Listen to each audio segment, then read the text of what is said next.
How's it going, everyone? It's Gadgets Boy. Welcome to another video. And Samsung just announced 3 new devices, the Samsung Galaxy S20 range. And in this video, we're going to give you a rundown of everything that you need to know. And my first impressions perhaps tell you what you should go for, which one you should go for if you're thinking of getting a new Samsung Galaxy S20. Let's check it out. Samsung just announced 3 new devices, the Samsung Galaxy S20, S20 Plus, and the S20 Ultra. All devices have 5G, and in the UK will come with the Exynos 990 processor chip, so the latest Exynos processor. Something also coming with all of them is a Quad HD Plus 20:9 display with 120Hz refresh rate, HDR10 Plus certification, and 240Hz touch response, which means when gaming you get a smooth experience. They can also shoot 4K at 60 frames per second and 8K at 30 frames per second. On all devices, Samsung also opted for the latest LPDDR5, which means you should see some improvements when it comes to memory management, multitasking, and running multiple applications simultaneously. The S20 is the smallest of all 3 of them, and I suspect Samsung will sell a lot of these. It comes with a 6.2-inch Infinity O display, and you can get an option for 128GB storage with 12GB of RAM, or 128GB of storage with 8GB of RAM. On the back, you get triple camera setup, so you get a 12MP ultra-wide camera with f2.2 aperture. You got a standard wide-angle lens, which is also 12MP, but with f1.8 aperture and optical image stabilization.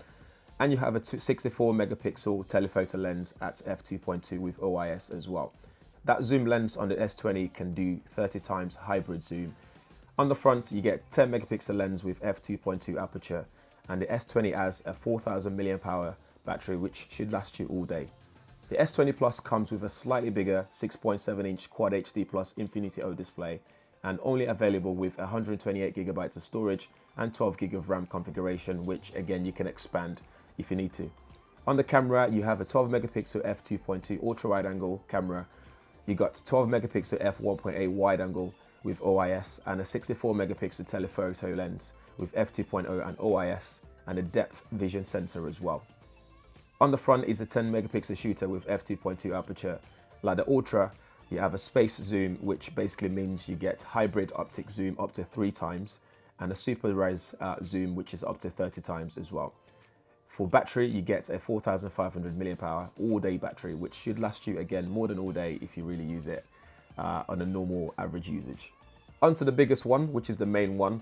The S20 Ultra is what I suspect will be aimed at power users. It has a huge 5000 mAh battery in there with, it supports 45 watts of charging as well, so fast charging. So you can charge to 100% in just over an hour.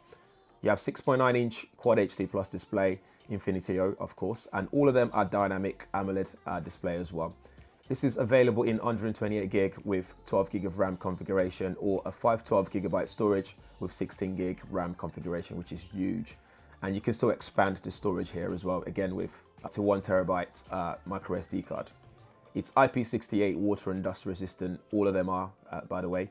And you got 120Hz display, which also supports HDR10 Plus. The quad camera configuration on the back consists of a 12MP ultra wide with f2.2 aperture, a whopping 108MP wide with f1.8 aperture and OIS. You have a 48MP telephoto lens with f3.5 aperture, and a depth vision sensor.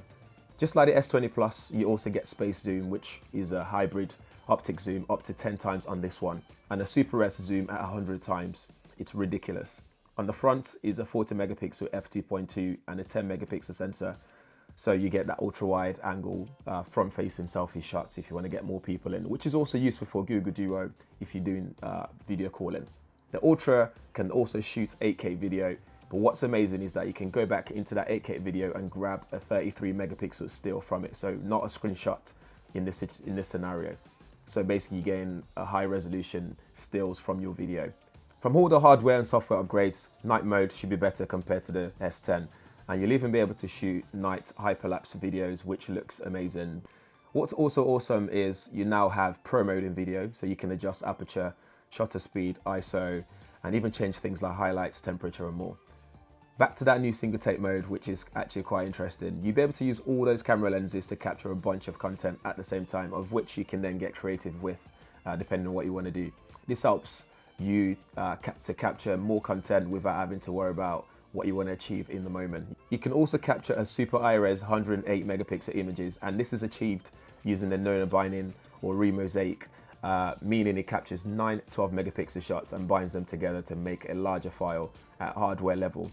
It's great for those landscape photos, so if you're a landscape photographer like me sometimes, at a glance, you can just take a nice, big, large image and then you can edit it afterwards depending on what you want to do. At a glance, it's very quick in processing images as well, which is something I was worried about initially, but it's very quick. First impressions, the camera bump, I'm not a big fan of on all the devices, but if you get a case, then it then goes flat, so you'll be able to hide it, sort of. The display on all three devices are amazing. It's actually really beautiful to look at.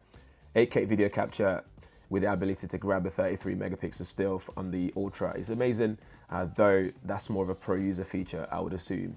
The battery capacity is very much welcome on the Ultra, although we need a real life test to see how that works. We all know what happens with Exynos devices when it comes to battery consumption. If you want the latest Samsung devices and a crazy zoom is not your thing, then the S20 is absolutely fine. The size is compact enough.